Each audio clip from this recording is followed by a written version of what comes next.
Good morning, everyone. Let us now learn about water.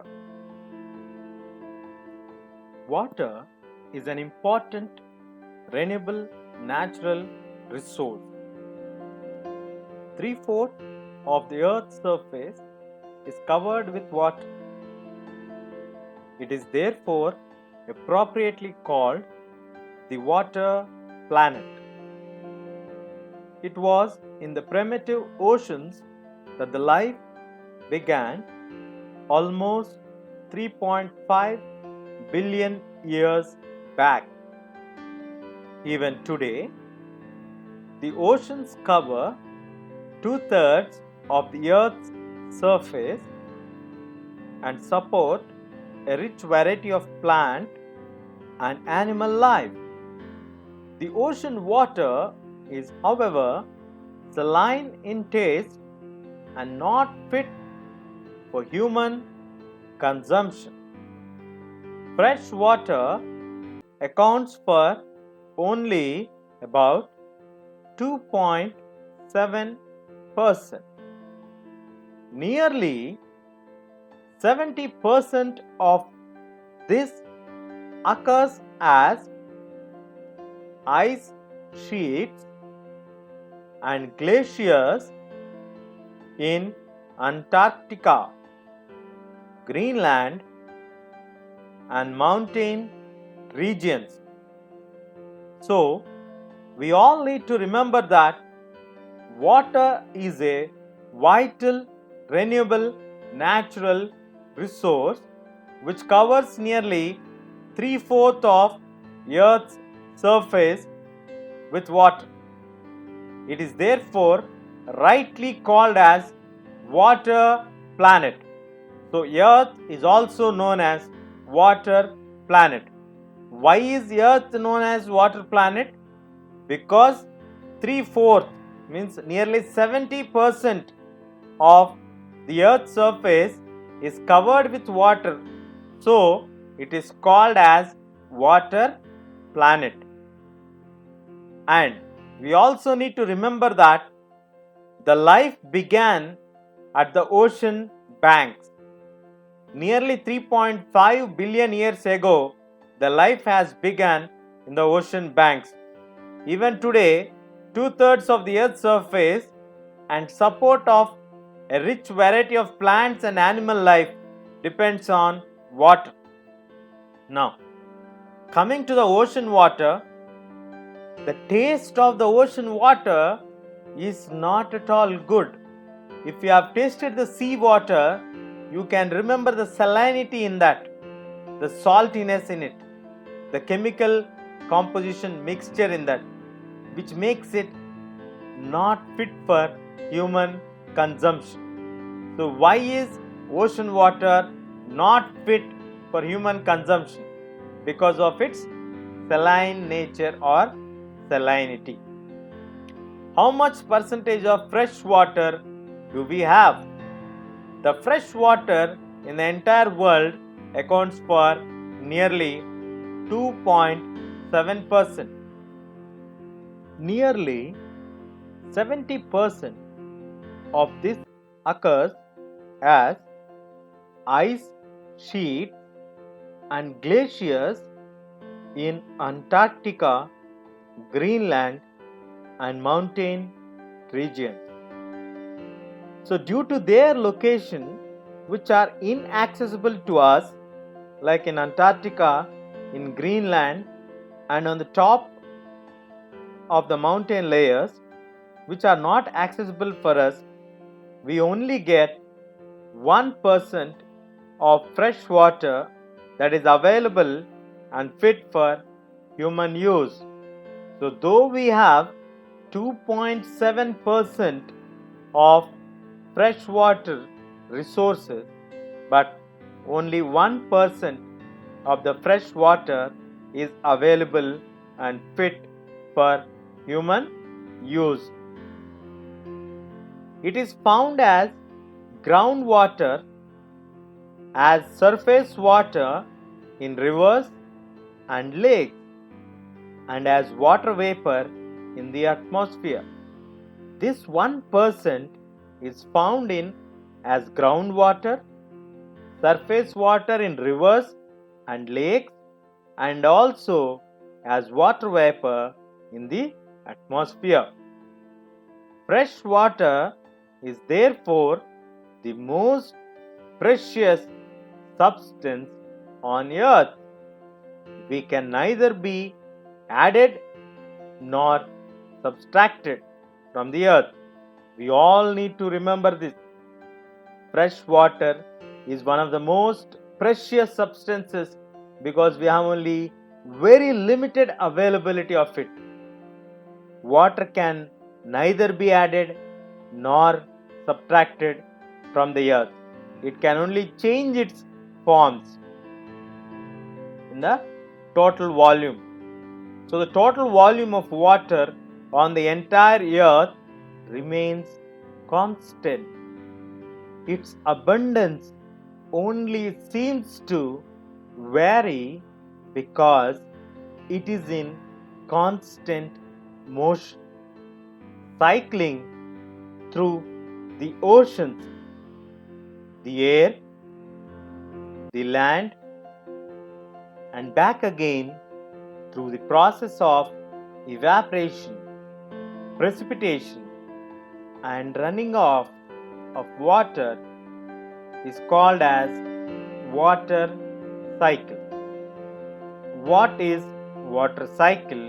We already learned in grade 7, which contains the process of evaporation, precipitation, rainfall, and runoff water is called as water cycle. Human use of water. Human uses huge amounts of water for different reasons. They are drinking water, for washing, for the process of production, for agriculture, for industries, for generating electricity, generation of electricity through reservoirs or dams. These are the uses for which the human uses water. What are the reasons for the growth of the demand for water? The reasons for the growth of the demand for the growth or importance of water is increasing population, raising demand for food and cash crops, increasing urbanization, rising standard of living, drying up of water sources or water pollution, shortages of fresh water are few of the major reasons which increases the demand for the water resources for the usage of humans. Let us now look at the problems of water availability. There is scarcity of water in many regions of the world. Most of Africa, West Asia, South Asia, parts of Western USA, northwestern part of Mexico, parts of South America, and entire Australia are facing shortages in fresh water supply. So the entire world in one part or the other part is facing severe scarcity of water. Countries located in the climatic zones are most susceptible to droughts and face great problems of water scarcity. Thus, water shortage may be a consequence of variation in seasonal or annual precipitation, or the scarcity is caused by over exploitation and contamination of water sources. Till now, we discussed the regions and why we have the shortage of water. Now, let us look at the steps to be taken for conservation of water resources. Access to clean and adequate water sources is a major problem facing the world today. Steps have to be taken to conserve, to stop this dwindling resource overusage. Even though water is a renewable source or resource, its overuse and pollution make it unfit for use. The discharge of untreated or partially treated sewage, agricultural chemicals, and industrial effluents in water bodies are major contaminants.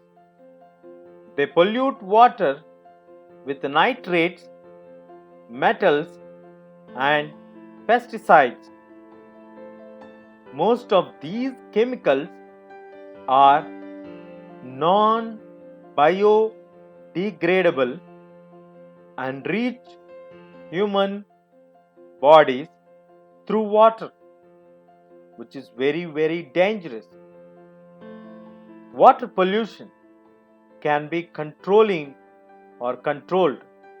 by treating these effluents, these chemicals which are non-biodegradable suitably before releasing them into water bodies.